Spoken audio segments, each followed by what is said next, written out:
Finally friends, today I am here. यो चाहिँ मेरो मकैबारी।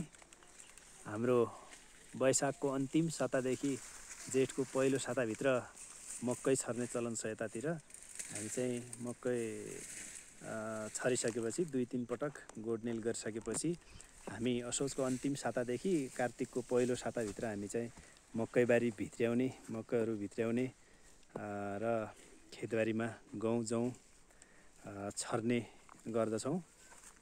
हामी सबै मिलेर काम गर्छौँ साथीहरू।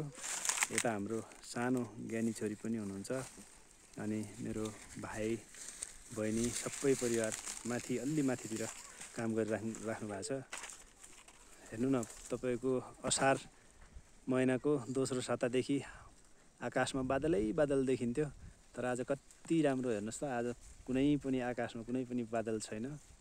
ऊ त्यहाँ अपि हिमालको टुप्पो देखिरहेछ। हामी यो नेपालको सुदूरपश्चिम प्रदेश दार्चुला जिल्लाको नौगाड गाउँपालिका सुण्डमुण्ड बाट देखिने यो अपि हिमालको टुप्पो कति रमाइलो। यो चाहिँ सदाबहार कहिल्यै पनि हिउँ गल्दैन। यहाँको हिउँ चाहिँ सधैँ देखिरहन्छ।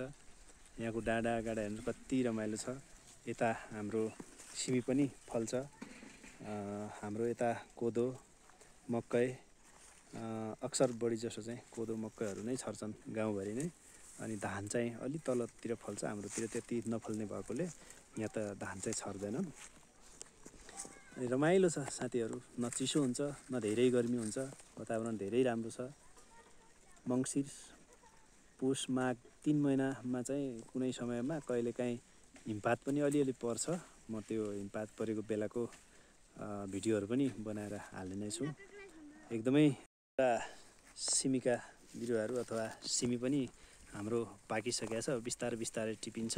हरियो सिमी आजभोलि खाने र पाकेको सिमीहरू चाहिँ पछिका लागि दाल पकाउनुको लागि राख्ने।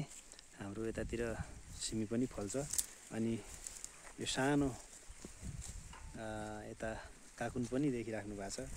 यसलाई हाम्रो भाषातिर काकुन भन्छन्, तपाईँकोमा के भन्छन् थाहा भएन। हामी चाहिँ यसलाई यो काकुन भन्छौँ। यो चाहिँ अलिअलि फल्छ, त्यही भएर कतै कतै लगाउँछौँ, धेरै चाहिँ फल्दैन। त्यही भएर अब हाम्रो चाहिँ 2-3 दिनभित्रै यो पुरा खेतबारी खाली हुन्छ। 1-2 दिनभित्र यो हामी मकैको बोटहरू, यो हाम्रो भाषामा सड भन्छन्, यसलाई काटेर चाहिँ अब ठाडो पारेर 2-3 दिन राख्ने, सुकाउने र हल्लुको भएपछि थन्काउने। अनि पछि मङ्सिर पुसतिर गाईबस्तुलाई दिलाएर दिने चलन छ। म त्यो पनि देखाउँछु यही भिडियोमा। अनि हाम्रो बारी एकदमै राम्रो छ। हेर्नु त, माथि सबै यो काटिरहेको छ। यहाँको मकैको घोगाहरू सबै टिपिसक्नु भएको छ। अनि अलिअलि भाङ्गो पनि हुन्छ। यो मकैको डिलहरूमा चाहिँ यसरी भटमासका बोटहरू पनि डिलै डिल छर्ने चलन छ। यता हेर्नुहोस्, यता पनि छ। फेरि एक पाइलो हिँड्दै 2-4 बोटहरू अथवा 2-4 दानाहरू मिलाएर भटमास पनि यसरी छर्ने चलन छ। भटमास पनि फल्छ यता अलिअलि, धेरै त फल्दैन तर अलि फल्छ। हामी चाहिँ भात खानको लागि बजारबाट चामलै किन्ने गर्छौँ। यो हो करेला। करेला चाहिँ हाम्रो अलिअलि कम मात्रामा फल्दछ। यसको टुप्पोहरू पनि खान्छौँ हामी, काँचै पनि खान्छौँ करेला। अनि बिचबिचमा मकै बारी बिचमा चाहिँ काँक्राहरू पनि छर्ने चलन छ। काँक्रा पनि छर्छौँ। यो बिचमा यो सिमी कति राम्रो फलेको छ हेर्नु त। सिमी मकै बोटमा गएर हाम्रो सिमी पनि राम्रो फलेको छ। सबैले मिलेर काम गर्छौँ साथीहरू यतातिर। तपाईँहरूकोमा के गर्नुहुन्छ कृपया कमेन्टमा गर्नुहोला। उता मेरो आमा हुनुहुन्छ, उता बहिनी, हाम्रो सबै परिवारका सबै सदस्यहरूले मिलेरै काम गर्छन्। एकदम रमाइलो हुन्छ यतातिर। न गर्मी न चिसो हुने, वातावरण पनि राम्रो हुने। ऊ मेरो आमा हेर्नु त। त्यसपछि उता मेरो गुनु हेर्नु त। गाइज, हामी सबै मिलेर काम गर्छौँ। अब हामी केही दिनपछि नै हामी गहुँ र जौ छर्नेछौँ यता। अनि कतै कतै मसुर दालहरू पनि छर्नेछौँ। उता हेर्नुहोस् त हाम्रो पुरै परिवार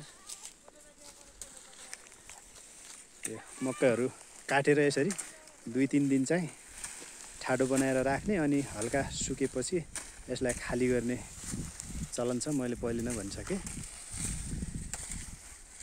यता हेर्नुहोस् यस्तै छ गाइस। अब के गर्ने,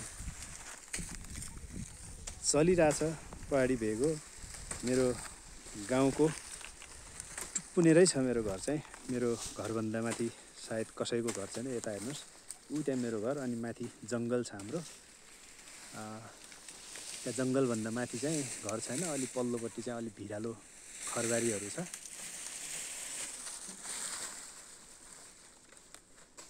यस्तै छ। तपाईँहरूकोमा कस्तो छ?